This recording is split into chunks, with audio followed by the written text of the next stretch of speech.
आत्मशुद्धि channel में आप सबका स्वागत है।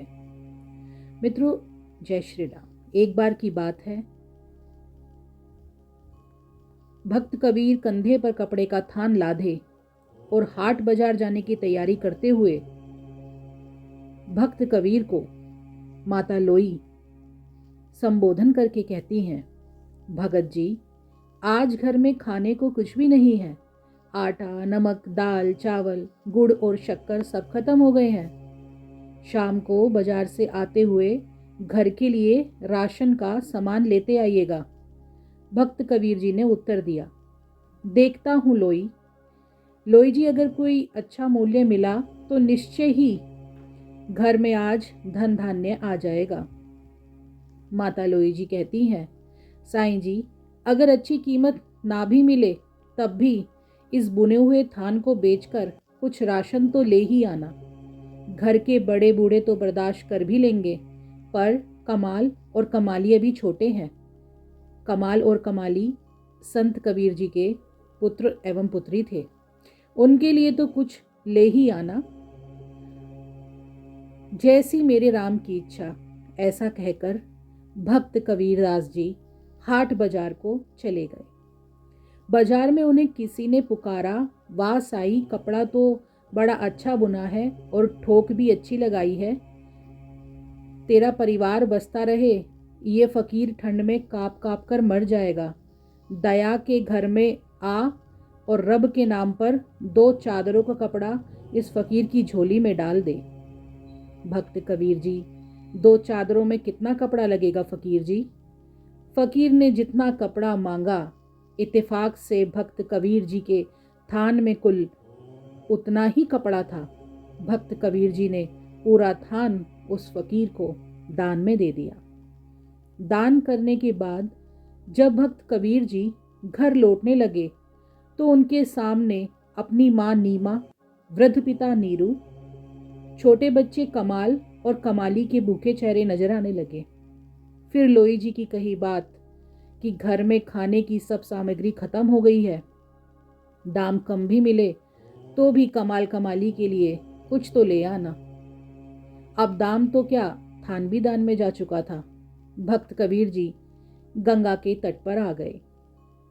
जैसी मेरे राम की इच्छा, जब सारी सृष्टि की सार खुद करता है तो अब मेरे परिवार का सार भी वो ही राम करेगा।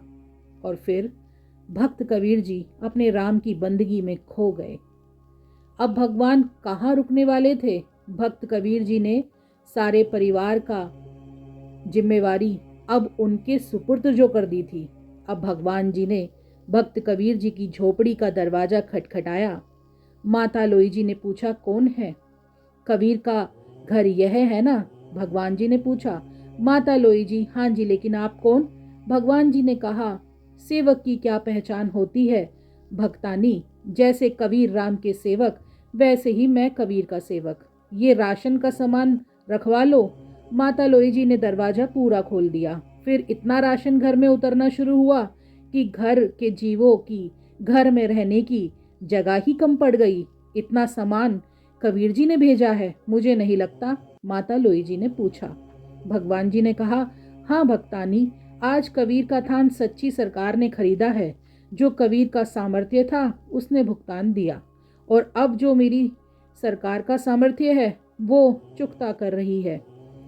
जगह और बना, सब कुछ आने वाला है भक्त जी के घर में। शाम ढलने लगी थी और रात का अंधेरा अपने पांव पसारने लगा था। सामान रखवाते रखवाते लोई जी भी थक चुकी थी। नीरू और नीमा घर में अमीरी आते देख खुश थे। कमाल और कमाली कभी बोरे से शक्कर निकाल कर खाते और कभी गुड़ खाते, कभी मेवे देखकर मन ललचाते और झोली भर भर कर मेवे लेकर बैठ जाते। उनके बाल मन अभी तक तृप्त नहीं हुए थे। भक्त कबीर जी भी अभी तक घर नहीं आए थे और सामान आना लगातार जारी था। आखिर लोई जी ने हाथ जोड़कर कहा, सेवक जी, अब बाकी का सामान कबीर जी के आने के बाद ही आप ले आना। हमें उन्हें ढूंढने जाना है क्योंकि वो अभी तक घर नहीं आए हैं। भगवान जी बोले, वो तो गंगा किनारे भजन सिमरन कर रहे हैं। फिर नीरू और नीमा लोई जी, कमाल और कमाली को लेकर गंगा किनारे आ गए। उन्होंने कबीर जी को समाधि से उठाया। कबीर जी ध्यान कर रहे थे। सब परिवार वालों को सामने देखकर कबीर जी सोचने लगे, जरूर ये भूख से बेहाल होकर मुझे ढूंढ रहे हैं। इससे पहले कि भक्त कबीर जी कुछ बोलते, उनकी मां नीमा जी बोल पड़ी। कुछ पैसे बचा लेने थे। अगर थान अच्छे भाव में बिक गया था तो सारा सामान तूने आज ही खरीद कर घर भेजना था क्या? भक्त कबीर जी कुछ पल के लिए विस्मित हुए। फिर माता पिता, लोई जी और बच्चों के खिलते चेहरे देखकर उन्हें एहसास हो गया कि जरूर मेरे राम ने कोई खेल कर दिया है। लोई जी ने शिकायत की, अच्छी सरकार को आपने थान बेचा और वो तो सामान घर में फेंकने से रुकते ही नहीं थे। पता नहीं कितने वर्षों तक का राशन दे दिया।